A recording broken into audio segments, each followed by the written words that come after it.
शांतप्पा जामगे. फुलांचा इतिहास कळ्यांनी लिहिला, फुलांचा इतिहास कळ्यांनी लिहिला, रात्रीचा इतिहास चांदण्यांनी लिहिला, रात्रीचा इतिहास चांदण्यांनी लिहिला आणि आमचा इतिहास महात्मा बसवेश्वरांनी लिहिला. म्हणून आज आम्ही स्वाभिमानाने जगत आहोत.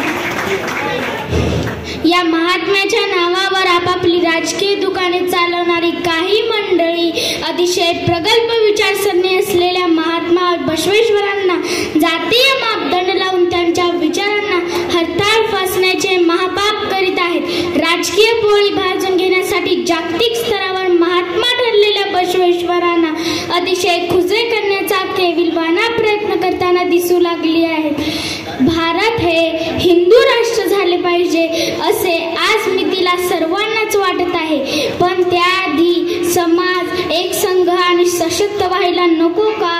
अर्थात या प्रश्नाचे उत्तर समाज मोठा सशक्त आणि एक संघ झालाच पाहिजे असे मिळेल. समाज सशक्त होण्यासाठी आपल्या महापुरुषांचे कार्य आणि त्यांच्या विचारातील व्यापकता सर्वप्रथम आपण समजून घेण्याची आवश्यकता आहे. त्वरितच महात्मा बसवेश्वर समजून घ्यायचे असतील तर या महात्म्याचा सर्वांगाने अभ्यास करण्याची आवश्यकता आहे. गेल्या 3-4 शतकामध्ये महात्मा बसवेश्वरांबाबत अनेक लेखकांनी विपुल असे लेखन केलेले आहे. या महात्म्याबद्दल विपुल प्रमाणात साहित्य संपदा उपलब्ध असली तरी महात्मा बसवेश्वरांना एका विशिष्ट जातीत आणि समाजात बंदिस्त करून त्यांना त्या जातीपुरते आणि समाजापुरते मर्यादित ठेवण्याचा प्रयत्न करतानाची प्रकर्षाने दिसू लागली आहे. हे देखीलपूर्वक नमूद करावे लागत आहे. महात्मा बसवेश्वरांनी स्वतःचा सिद्धांत जगासमोर मांडला. त्यांनी हिंदू धर्म परंपरेतील जीर्ण झालेल्या आणि समाजासाठी घातक असणाऱ्या रूढी परंपरांना आघात करून समाजाला त्यातून बाहेर काढण्यासाठी आपली संपूर्ण हयात खर्च केली. त्यांनी हिंदू धर्माचे तत्वज्ञान सोप्या आणि बोली भाषेत आणून त्याविषयी हजारो वचने लिहिली. मातृभाषा कन्नड असल्यामुळे महात्मा बसवेश्वरांनी लिहिलेली वचने ही कन्नड भाषेत असली तरी अलीकडे अनेक लेखकांनी ती मराठीत प्रकाशित केलेली दिसतात. वेद, उपनिषदे, आगम समाजाच्या प्रत्यक्ष आचरणात आणून आयुष्यभर संघर्ष करणाऱ्या बसवेश्वरांना आम्ही मात्र एका समाजामध्ये बंदिस्त करून त्यांच्या मोठेपणाचा निव्वळ अपमानच करत नाहीत का? हा प्रश्न त्यांच्या प्रत्येक अनुयायांनी स्वतःला विचारायला हवा. हिंदू धर्माचेच एक प्रमुख अंग असलेल्या वीरशैव संप्रदायाचे पुनरुत्थान करणारे आणि हिंदू धर्म परंपरेत अन्यायसाधारण अशा सुधारणा घडवून आणणारे बसवेश्वर साऱ्या विश्वाला समजले, परंतु त्यांना समजून घेण्यात अजूनही आपण गल्लत करत आहोत. हे सकल वीरशैव लिंगायत बांधवांनी समजून घेतले पाहिजे. महात्मा बसवेश्वरांचे संपूर्णच आयुष्य संघर्षाने ओतप्रोत भरलेले आढळते.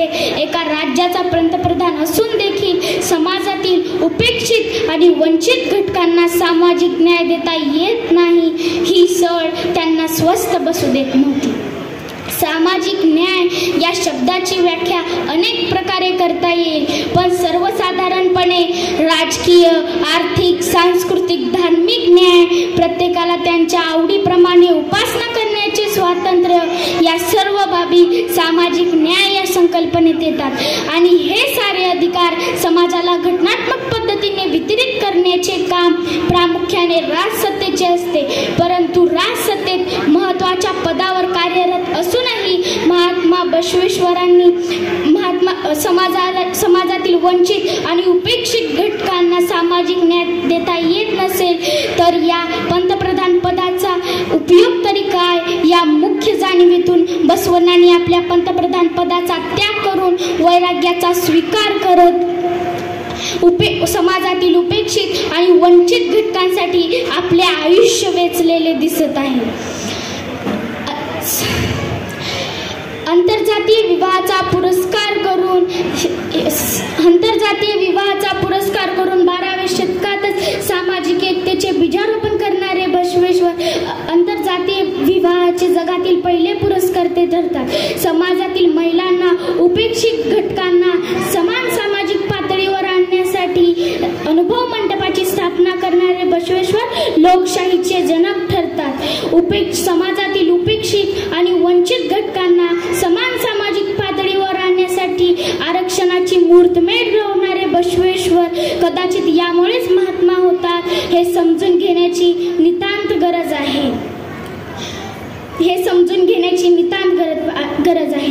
महात्मा बसवेश्वर एका वाक्यात खूप चांगलं म्हणतात, तुम्ही देवाला फूल अर्पण करता, फूल वेलीचं आहे, तुमचं काय आहे? तुम्ही देवाला फळ अर्पण करता, फळ झाडाचं आहे, तुमचं काय आहे? तुम्ही देवाला जल अर्पण करता, जल नदीचं आहे, तुमचं काय आहे? तुम्ही देवाला दूध अर्पण करता, दूध गाईचं आहे, तुमचं काय आहे? महात्मा बसवेश्वर म्हणतात, मनरूपी फुलाने आणि मनरूपी जलाने जर देवाची पूजा केली तर कुडल संगम देव प्रसन्न झाल्याशिवाय राहणार नाही. देवाऱ्यासर जर कधी तुम्ही उभा राहिला तर घरातल्या अडचणी कधी देवाला सांगत जाऊ नका. आपल्या गावातला देव आपल्यावर प्रसन्न होतो आणि आपल्या देवाऱ्यातल्या देव आपल्यावर कृपा करतो. पण नीट आहे का? मंदिरात गेलात काय आणि भगवंतासमोर उभा राहिलात काय? देवाला कधी सांगत जाऊ नका की आपल्या अडचणी किती मोठ्या आहेत. भगवंताला कधी सांगत जाऊ नका की आपल्या अडचणी किती मोठ्या आहेत. उलट अडचणींना सांगत चला की आपला देव किती मोठा आहे.